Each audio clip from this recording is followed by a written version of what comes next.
The massive success of Marvel Rivals is embarrassing gaming studios across the world. And we haven't seen a more embarrassed studio than Warner Brother Games because they came out with a game similar to Marvel Rivals, at least something that was always online that was trying to capture an audience that was a fan of those series. But they did the opposite of what we saw with Marvel Rivals. Made content that appealed to the fans of Marvel Comics. They made characters hyper comic accurate, that made at least the male characters very strong, very domineering, and they made a lot of the female characters very feminine, very strong, and appealing. And I think that's the thing that you didn't see from Kill the Justice League. You saw the opposite with Kill the Justice League, where they avoided this feminine look with a lot of the female characters, and they produced content that was more in line with the modern audience. And that's what we saw with the release of Kill the Justice League. We saw a modern audience reaction where there is no reaction. They don't play video games, the modern audience. They don't engage a long time with video games. They just applaud you for following their progressive social construct on social media platforms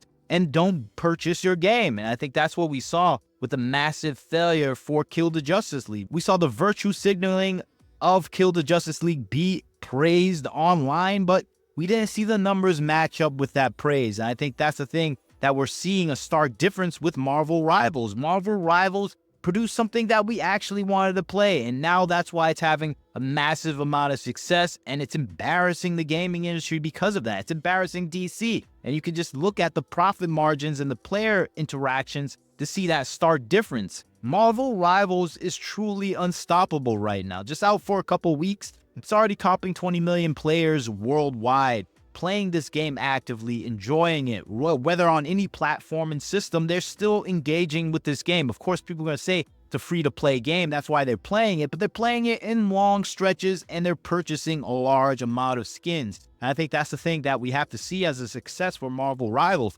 People are playing this game, and its competition is failing because of that. You can just look at Overwatch and its Steam player count, where it's falling to all-time lows. People are just not playing their old games anymore. They're leaving and abandoning those games to play Marvel Rivals, and it seems like it might be a long-term thing. Of course, we don't know if that is going to be the actual case, but I think it will be the case because you're dealing with iconic characters that come from over 70 to 80 years of historical context. And I think that's what the benefits that we're seeing right now with Marvel Rivals is dealing with characters mostly everybody knows worldwide, and those characters are highly popular, and they're done in a fantastic way where they look like their comic accurate version. I think that's the thing that is impressing people with Marvel Rivals, not just the gameplay itself. The gameplay itself is massively impressive and awesome. People are enjoying their interactions and fighting scenarios with a lot of the characters. People are just enjoying their time with this game. I think that's what we're seeing play out with the numbers that are coming out for it. And I think when you compare it to what we're seeing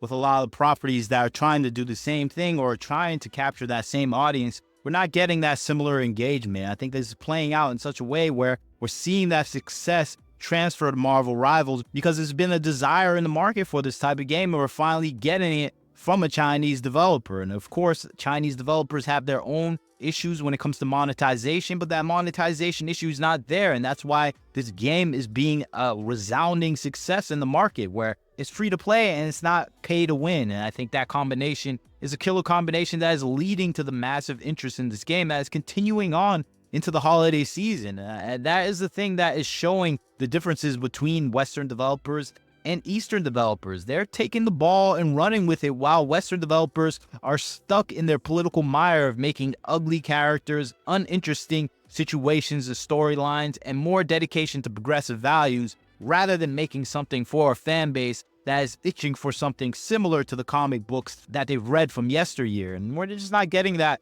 from developers like Warner Brothers. And developers like Warner Brothers are being rewarded with failure. You see this with Kill the Justice League losing over $200 million in its production. I think that is a situation that is showing that the game player base are rejecting terrible games that are just not there for their own entertainment. And that is what video games are. They're there for our entertainment. If you don't do that, you're going to end up with a 41% loss in gaming revenue. And that is what Warner Brothers is showing. This kind of a tale of two gaming studios taking a different approach in the production of video games that they're producing. Warner Brothers is going with this progressive philosophical approach where they're focusing on racial and gender politics, while we're seeing the opposite with NetEase Games, where it's a studio focused on making good games for gamers, and that's exactly what we're getting with a lot of the products that are coming out. We're getting games that are actually made for gamers that are fans of comic books, and it kind of sounds crazy, but it seems like Chinese developers are more fan of comic books than Western developers, where comic books originated from. And that's what we're seeing with Marvel Rivals. We're seeing fans produce content, and we're seeing actual lovers of video games make content for gamers. And I think that's the thing that is a selling point to a lot of people when it comes to this game, because we're seeing something made beautifully, more appealing, more attractive, made for the attention of a consumer base, a customer base. We're just seeing a company actually work in favor for the customers. And we haven't seen that in the gaming industry for a long time. So that's why people are falling over themselves for this game. And that's why it has a massive success and is getting a lot of attention right now. It's just doing what is rarely done in the gaming industry, is doing it so well that it's going to have that amount of success overall. And when you compare it to what we've been seeing all over the gaming industry with a lot of the character designs, specifically from Western gaming industry counterparts, you just look at Concord, you just look at upcoming games like Ghosts of Yote, Intergalactic from Naughty Dog, you just get that general uglification outlook that has been the staple for the Western gaming industry. And the Marvel Rivals director points it out. He says Concord didn't bring any unique value to the gaming industry, and he kind of ridicules Concord for being something that wasn't made for gamers. And that is decidedly so, with Concord's massive failure and support from highly political entities in the gaming journalist industry, where their point of praising games is there to actually support their ideology. You can see this with their continuous praise of Concord, trying to support an already dead game because it symbolizes what they fight for in politics. And I think that is the frustration that we're seeing from gamers. They don't care about the political machinations of developers or gaming journalists. They just want to see a high quality game, and that's what Marvel Rivals does. It brings a high quality game that looks like the content that it's based upon, and that is what I particularly enjoy about Marvel Rivals. Besides, it's actually fun to play, and when you actually see the game developers make that the priority to make a fun game, it is entertaining for the gamer to actually play this game. And just looking at some of the character designs in comparison to some designs that we see from the West, especially Penny Parker in comparison to the Spider-Verse, just her character actually looks like a character that you would want to see from the comic book. And I think those comparisons are just shedding light on the lack of quality in development in the Western games development industry, and just seeing the designs kind of overpower what we've been seeing in the past, especially the Psylocke design. Everyone likes this classic design, but it will never be made in a Western game studio because it's just too provocative for them. And I think that is the big difference that is winning over a lot of gamers with these new Chinese games that are coming out. At least it's winning over me. But you tell me what you think about the situation. Marvel Rivals is embarrassing the gaming industry right now, particularly DC, Warner Brothers, and Overwatch, because it's just doing the things that they're scared to do. So you leave a comment, tell what you think about the situation. Like, comment, share, subscribe. This is Wagner Knows Why. Catch you next time.